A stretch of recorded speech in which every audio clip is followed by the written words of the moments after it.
Dans cette vidéo, je vais vous parler de avoir une vie normale quand on souffre de sclérose en plaques. Est-ce possible? Alors, euh, une vie normale, ça veut dire quoi une vie normale? Ça veut dire avoir une vie ordinaire, une vie comme tout le monde. Qui c'est qui aspire à avoir une vie comme tout le monde? Est-ce que ça veut dire avoir une vie chiante? Ou est-ce que ça veut dire pouvoir faire comme tout le monde? Je veux pouvoir avoir un travail, avoir des enfants, avoir un compagnon ou une compagne, faire des choses, des activités, voilà. Je ne veux pas être limitée par la maladie. Là, ok. Mais ben, combien il y en a qui ont des vies normales comme ça? Parce que la maladie, elle impacte quand même pas mal sur notre vie. Enfin, il me semble. Alors, quand le neurologue nous dit on peut avoir une vie normale, qu'est-ce que t'en sais, toi? Qu'est-ce que t'en sais, toi? Toi, t'es neurologue, tu nous soignes comme tu peux. Tu crois vraiment que de dire ça à quelqu'un qui finalement voit bien que demain ça peut être dans 2 mois, comme dans un jour, comme dans 6 mois, il va falloir bientôt utiliser le fauteuil roulant en permanence, que bah, il y a peu d'espoir que je trouve quelqu'un qui veuille partager ma vie avec cette maladie de merde, qui évolue parce que c'est une forme secondairement progressive, et qui ose me dire que j'ai une vie normale. Alors déjà, je vais te dire, je sais pas, j'ai jamais voulu avoir une vie normale, une vie ordinaire, non. Moi, j'ai toujours aspiré à avoir une vie extraordinaire. Donc, tu as des choses qui sortent du lot commun, quoi. J'ai pas envie d'être un petit mouton en me disant à la fin de ma vie, bon, ouais, j'ai eu des enfants que j'aime beaucoup, un mari que j'aime beaucoup, un travail qui était génial, voilà.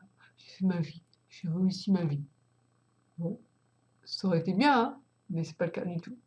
J'ai pas de mari, j'ai pas de boulot, j'ai pas d'enfant. Ok, on oublie, on oublie. Alors par contre, j'ai une sclérose en plaques, ça oui. Bon, ça c'est une vie extraordinaire. Oh, le délire. Non, ce qui est extraordinaire, c'est que j'ai découvert que je pouvais faire de belles aquarelles.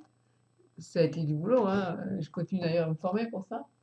Putain, je vous en prie, une petit coucher de soleil. Enfin, et encore, il n'est pas parfait parce que au niveau du teint, je trouve ça un peu léger. Ça, c'est j'essaie de faire une vague. Bref, voilà, je me suis découvert une passion pour l'aquarelle. Euh, j'ai rencontré, je sais pas, c'est à la télé, si j'ai fait des vidéos marrantes et qui m'ont amené à TF1 pour, pour recevoir le prix du jury. Ça, c'était bien, quoi. Ça m'a impacté dans ma vie. Et je me suis dit, tu vois, avant, on te diagnostiquait phobie sociale, et maintenant, on t'applaudit pour ta vidéo, concours, c'est pas dessiné, et tu es à TF1, mais on t'invite à Paris pour aller recevoir ton prix. Ça faisait trop plaisir, quoi.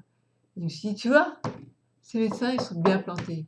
Tu vois, le neurologue qui te dit, normal que les neurologues n'aient pas vu que vous aviez la sclérose en plaques, vu votre profil phobique. Putain, mais con ce neurologue. Mais si j'avais un profil phobique, tu vois, tu m'étiquettes, ça m'énerve. C'est parce qu'en fait, j'avais fait une poussée de troubles cognitifs qu'on n'a pas reconnu en tant que tel.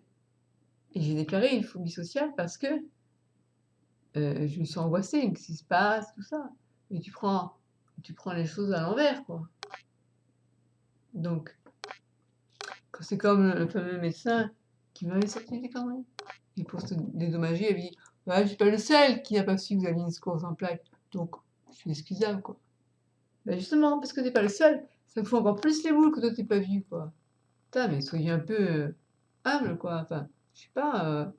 Ah oui, oui, tant qu'ils savent pas que tu as la sclérose en plaques, ils disent avec moi vous allez reprendre 10 kilos. Si vous tombez, c'est parce que vous êtes trop maigre.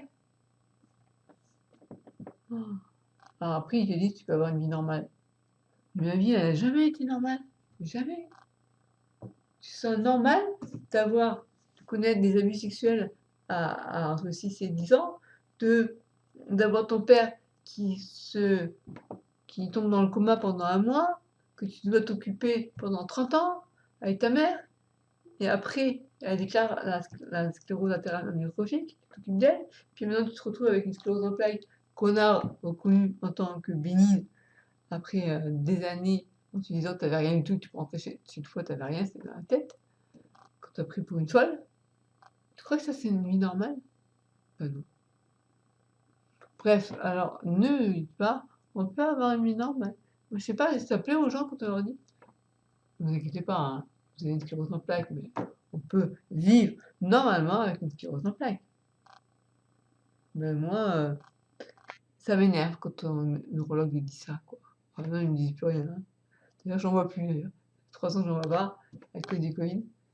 J'allais dire, je me porte pas plus mal, c'est pas vrai. Mais c'est pas la faute du neurologue, c'est pas le coup, c'est la faute de la sclérose en plaques. Bon, il m'avait proposé un traitement immunosuppresseur. J'ai pas voulu, parce que vu mon état de maigreur, mon infection, paf, j'y échappe pas, quoi. Voilà, donc, de toute façon, on va tous crever un jour. Hein, voilà.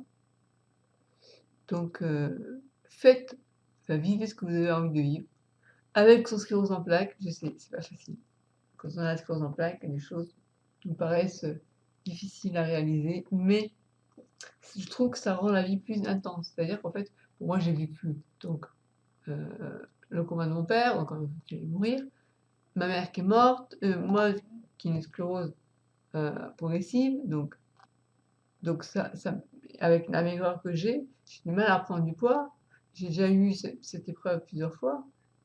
Et mon médecin généraliste me dit: «Attention, vous risquez de mourir si vous tombez sur un virus et tout». La dernière fois, il m'a fait une trouille. Fini de vous hospitaliser, vous croyez qu'en mettant des tubes dans l'estomac, ça va me faire prendre du poids et ça va me faire bref. Voilà, voilà, donc du coup, bah, j'ai conscience que, du jour au lendemain, je peux crever parce que j'aurais chopé une infection, parce que j'ai plus de réserve, j'ai 20 kilogrammes à prendre quoi, bah, ou moins 10 kilogrammes. J'ai conscience de ça et ça rend la vie plus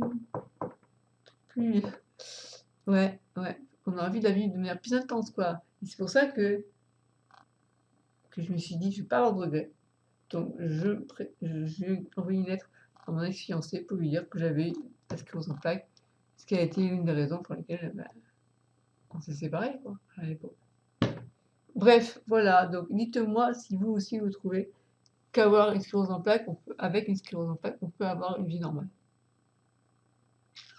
Qui parmi vous pense avoir une vie normale? Et à quoi aspirez-vous? Quelle vie voulez-vous avoir? Voilà, je vous laisse. À bientôt.